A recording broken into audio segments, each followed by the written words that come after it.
गोपीनाथ जी का स्वरूप है।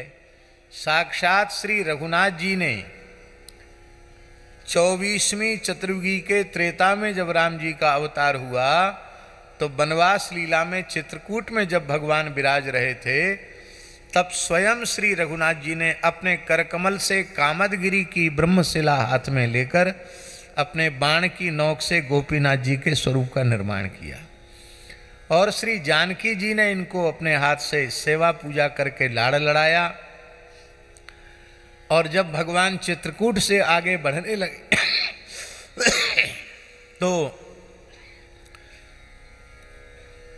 इनकी सेवा पूजा का भार ब्रह्मा जी और शंकर जी को भगवान ने दिया। दिन की सेवा ब्रह्मा जी को सौंपी, रात्रिकालीन सेवा शिव जी को सौंपी।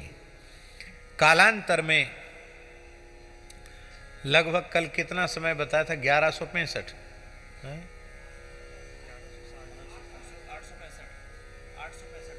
865 लगभग 865 वर्ष पूर्व जब जगन्नाथपुरी के महाराज लांगुला नरसिंह देव थे, उसमें ईस्वी 1160 में वो तीर्थयात्रा करते हुए चित्रकूट गए और उस समय जब कामदगिरी पर भगवान गोपीनाथ जी का दर्शन किया तो वो इतने अधिक मुग्ध हो गए, आकृष्ट हो गए, आसक्त हो गए कि बस निश्चय किया कि इनको तो हम जगन्नाथपुरी ले जाएंगे। महारानी परम भक्ता थी, दोनों ने भगवान की उपासना की, अन्न जल त्याग दिया। उस समय ब्रह्मा जी शंकर जी ने प्रकट होकर दर्शन दिया, बोले इनकी सेवा तो भगवान ने हमको सौंपी है, आप कैसे ले जाओगे, हम भगवान से पूछते हैं।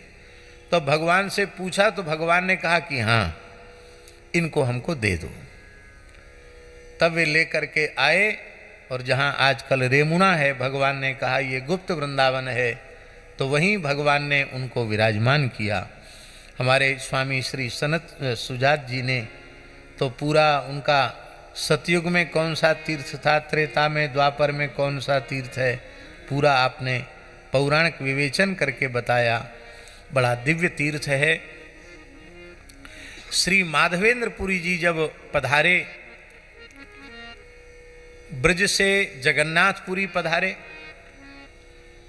क्योंकि ब्रज में ठाकुर श्री गोपाल जी का प्राकट्य हुआ था, जो श्री गिरिराज जी की कंदरा से प्रकट हुए थे, जिन्हें वर्तमान समय में श्री नाथद्वारा में श्री नाथ जी के रूप से हम लोग स्वीकार करते हैं। नाथद्वारा के श्री नाथ जी का ही नाम गोपाल जी है। तो श्री नाथद्वारा के प्रकट हुए माधवेंद्रपुरी जी, और माधवेंद्रपुरी जी को भगवान ने आदेश दिया श्रीनाथ जी ने कि बहुत दिनों तक गिरी कंदरा में रहने से हमारे शरीर में दाह होता है, उसकी निवृत्ति के लिए आप जगन्नाथपुरी जाओ, वहाँ से मलयागिरी चंदन और कर्पूर लेकर के आओ और संपूर्ण मेरे श्रीअंग में उसका लेप करो, जिससे मेरा दाह शांत हो जाएगा, जलन शांत हो जाएगी।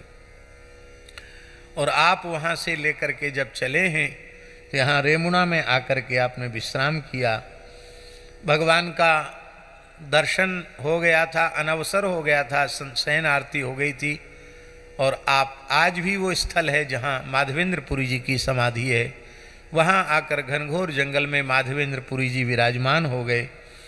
दिन में कहीं भिक्षा नहीं हुई थी, तो भगवान ने पुजारी को स्वप्नादेश दिया, महाराज जी स्वप्नादेश दिया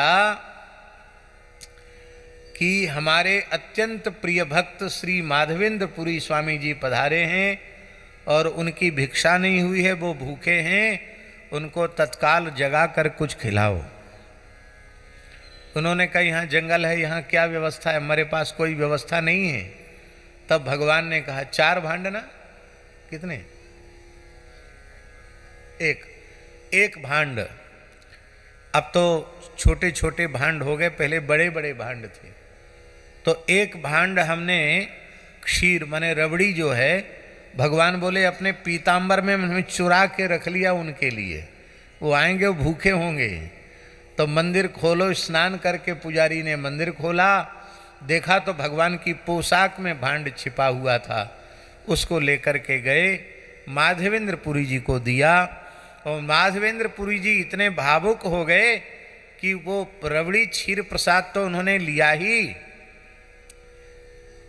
वो उस मिट्टी के पात्र को भी वो पा गए, मिट्टी के पात्र को फेंका नहीं, क्योंकि प्रेमास्पद प्रभु के द्वारा प्रदत्त वह दिव्य वस्तु है।